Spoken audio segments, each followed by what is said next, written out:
Gabriel Montalto, muy buenas tardes. Gabriel, Muy ¿cómo, buenos días, buenas tardes. cómo estás viendo la jornada y sobre todo en este día en el que el festivo en Estados Unidos nos deja huérfanos de referencias al otro lado del Atlántico? ¿Cómo puede Europa, sola ante el peligro, estar cotizando ese corte del gas ruso? ¿Y cuáles son las claves que ves en el mercado en estos momentos? Bueno, vamos primero por el lado del gas, porque para aquellos que piensan que realmente el precio podría dispararse, quizás hay que tener en cuenta otra cosa. Ahora estoy mostrando el gráfico justo de lo que es el futuro del gas natural, con la referencia en este momento en el 8,94 aproximadamente dólares que está cotizando en tiempo real. Y se trata de lo siguiente. Eh, Una de las medidas que Europa quiere imponer y que se está hablando, además del famoso tope al gas natural, al precio del gas ruso sobre todo, es también el problema de que quiere quizás llegar a prohibir o limitar fuertemente la operativa en derivados para el gas ruso. ¿Qué significa esto? Que no permitiría entonces la operativa como la estamos conociendo ahora, o sea, caería la liquidez en el volumen sin lugar a dudas y hay un problema. Otra de las medidas que podría hacer es que subieran las garantías o subieran los niveles de márgenes para mantener las posiciones ya abiertas antes de que entrara esta posible prohibición por parte de Europa. Pero, claro, una de las cosas de los derivados y que enseñamos en la academia nosotros aquí en Negocios Televisión es que cuando yo estoy con un futuro, por ejemplo, tengo la opción de, cuando venza, pasarlo al físico. Es que no hay gas físico, no hay suficiente gas físico por el problema que ya todos conocemos. Como consecuencia, muy probablemente no habría tampoco necesidad ni interés de aumentar la liquidez en los derivados. O sea que lo que busca solucionar Europa en realidad no es que solucione demasiado y en este caso sí podría tener un movimiento de corrección el gas quizás en torno al 3.30, al 7.30, 7.50 en este momento. De hecho lo está marcando el gráfico como que quisiera hacer esa corrección y a partir de ahí sí deberíamos ver, estamos viendo en un gráfico diario, o sea, en los próximos días, semanas, efectivamente cómo sigue. Por otro lado, Rusia insiste y mantiene con que el problema principal está del lado europeo, no del lado de ellos, por la fuga esa de aceite de uno de los motores de las turbinas del Nord Stream 1 y habría que ver ahora el problema de que, claro, todo esto empezó justo cuando comenzaron los anuncios oficiales europeos de que teníamos las reservas al 80% o muy cerca de ellas. Y es ahí cuando justo Putin reaccionó y dijo, ah, sí, pues ahora problema con el motor. Entonces, casualidad o no, habría que ver, pero ellos achacan a que el problema está en los contratos actuales como están y que por culpa de las sanciones no pueden proceder a las reparaciones pertinentes o como deberían ser. Entonces, es Occidente y ellos, o sea, son dos versiones completamente casi opuestas y en el fondo ninguno de nosotros podemos saber realmente cuál es la verdad, ¿no? Alemania, el DAX, con una caída que ha estado sobre todo en el entorno del 3,5, ahora un poquito menos, 2,7. ¿Cómo es el impacto en la economía alemana de ese corte que ya parece evidente después de las declaraciones rusas de que no van a reparar ellos Nord Stream 1, sino que lo tendrá que hacer Europa? ¿Crees que el comportamiento del DAX ahora mismo es de una situación muy complicada, es decir, de un movimiento bajista o de un hueco bajista que se puede abrir muy importante? Bueno, de momento el DAX está aquí justo en una zona muy importante a nivel de base de tendencia o de directriz alcista que traía.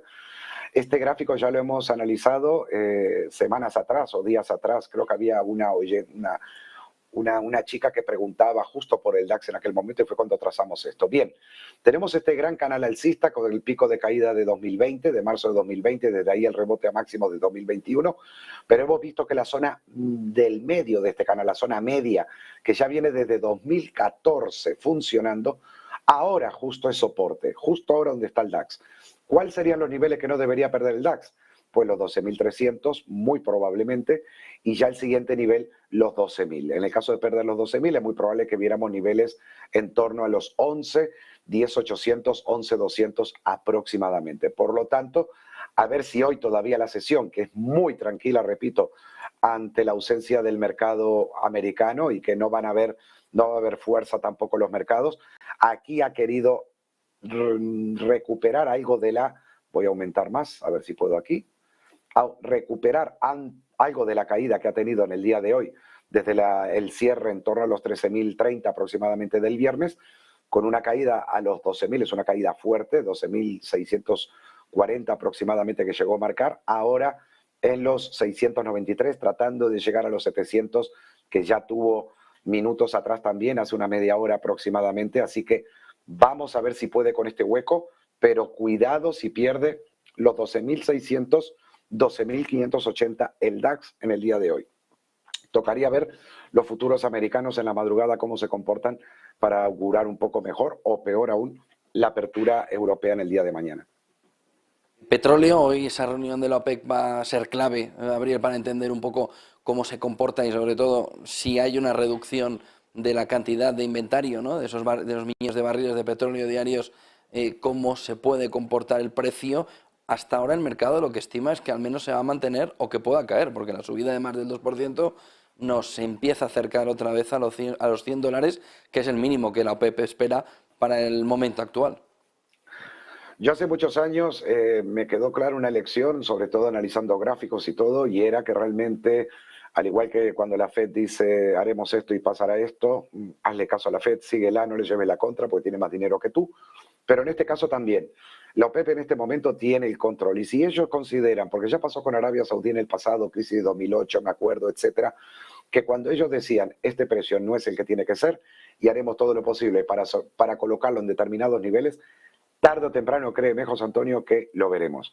Significa de que si ellos tienen la meta de fijar, o el target, de fijar el petróleo en sus 100 o 110 aproximadamente, que de hecho sería el precio normal en este momento, pero ya lo comentamos creo que fue la semana pasada, también en una intervención cuando las gasolineras alemanas, el jueves, cuando las gasolineras alemanas habían subido en la madrugada el precio de la gasolina, hablamos justo de este tema, y es de que, claro, hay un problema ahora entre el oro físico, precio del crudo o del petróleo físico y el que se está desarrollando dentro de derivados, dentro de los futuros. Algo similar al del gas, probablemente también. Y es por esa falta también de activo, de subyacente del físico. Y al haber ese problema del físico de momento que todavía no se está correlacionando, entonces la pregunta del millón es, ¿será que el petróleo físico entonces caerá a niveles de los futuros después o realmente el de los futuros tiene que ponerse al día y alcanzar el precio normal que va a tener después el físico marcado sobre todo por estas nuevas, por lo que pueda decir la OPEP y por sus intenciones de mantenerlo en zonas de 100 o por encima?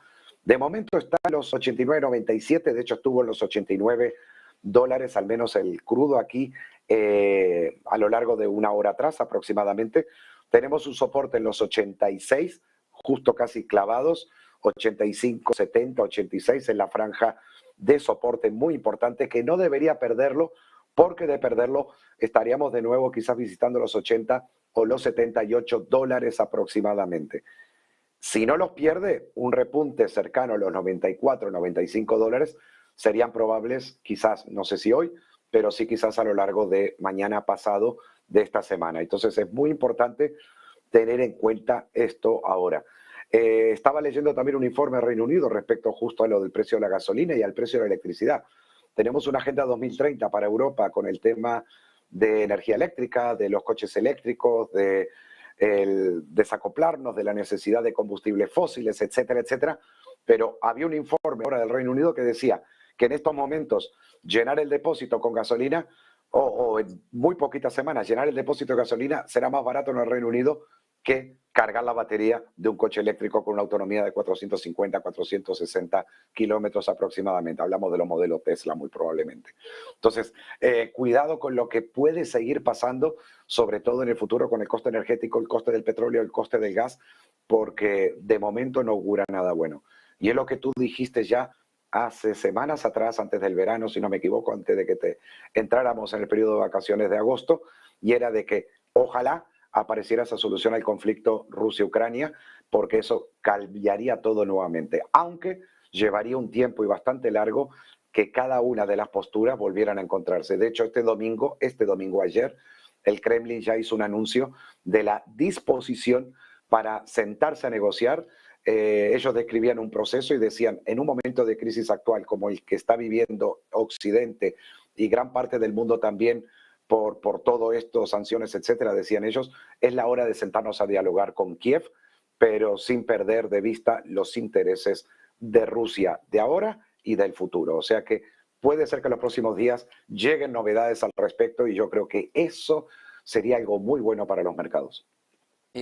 No te vayas, Gabriel, y nos comentas Bitcoin, pero damos paso también a Javier del Valle, que está con nosotros. Javier, ¿qué tal? Buenas tardes.